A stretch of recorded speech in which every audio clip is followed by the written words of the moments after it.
সকাল 12টায় আমরা আমাদের 3 দফা ঘোষণা করেছি এবং সেই 3 দফার সাথে সাথে আমরা 24 ঘন্টা টাইম ফ্রেমও বেঁধে দিয়েছি। গত 11 দিন যাবত আমরা এখান থেকে সেখানে দৌড়ে বেড়াচ্ছি।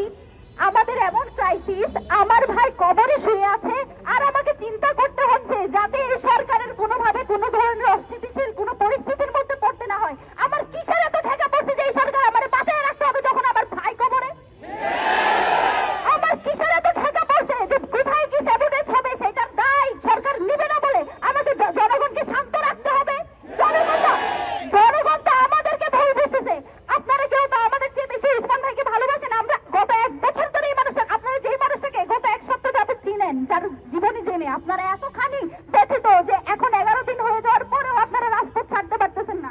উসমান হাদির এই যে 10-11 জনের যে কোর টিম, তার যে ইনকিলাব মঞ্চ, তাদের ভালোবাসাটা আপনাদের চেয়ে বেশি না? এই মানুষগুলো এখনো পর্যন্ত সরকারকে সব ধরনের সহায়তা করে যাচ্ছে এই এক শর্তে, যাতে যে উদ্দেশ্যে উসমান হাদিকে হত্যা করা হয়েছে দেশকে অস্থিতিশীল করার জন্য, যে আওয়ামী দোসররা ভারতে বসে দেশকে অস্থিতিশীল করার যে ষড়যন্ত্র করছে সেটা যাতে সফল না হয় সেটা আমরা হতে দিচ্ছি না। মানে এই না যে আমাদের কোনো ঠেকা আছে এই সরকারকে সরকারে এখনো বসে রাখবো আমরা, এই সব কথা চিন্তা করে। আমাদের বার্তা খুবই স্পষ্ট। আমরা এই যে বলি পদত্যাগ চাই, নামাবো, এসব আমরা শুধুমাত্র বলার জন্য বলি না। আমরা এখনো পর্যন্ত আপনাদেরকে সুযোগ দিচ্ছি শুধুমাত্র এই চিন্তা করে যাতে দেশ অস্থিতিশীল না হয়, নির্বাচন না হয়। যদি আমার ভাইয়ের বিচার হয়, আমার কিসের থেকে এই সরকারকে এখনো ক্ষমতায় রাখা? যে এই সরকার বিচার করতে পারে না সে নির্বাচন করবে, এটার কিসের বিশ্বাস?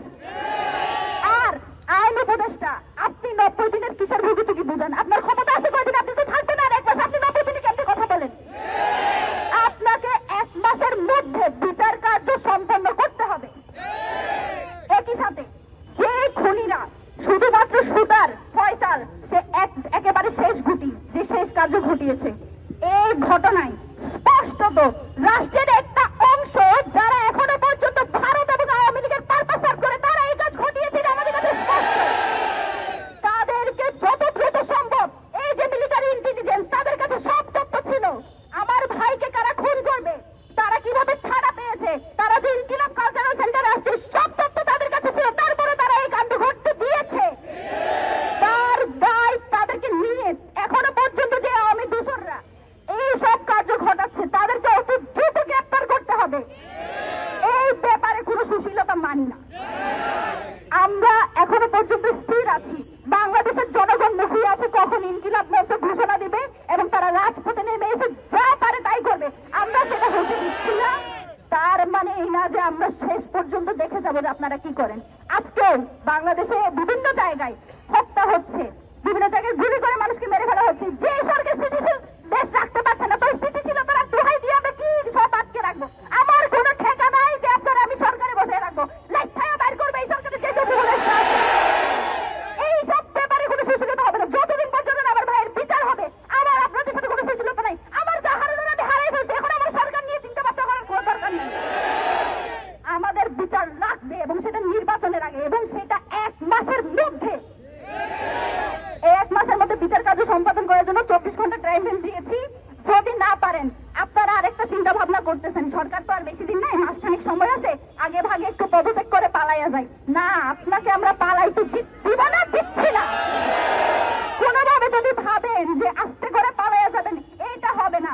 আপনি যাবেন, যাওয়ার আগে বলে যাইতে হবে যে এখানে কে আপনাকে কাজ করতে দেয় না, কার কারণে কাজ করতে পারে না, কার সাথে লিয়াজু করে আপনি এইসব কাজ করতে দিয়েছেন। এটা আমাদের স্পষ্ট দাবি।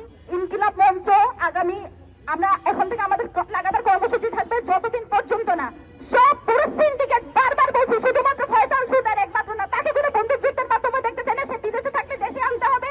এবং বারবার বলছি, পুরো সিন্ডিকেট মাথা থেকে শুরু করে শেষ পর্যন্ত যে যা আছে প্রত্যেককে আইনের আওতায় আনতে হবে।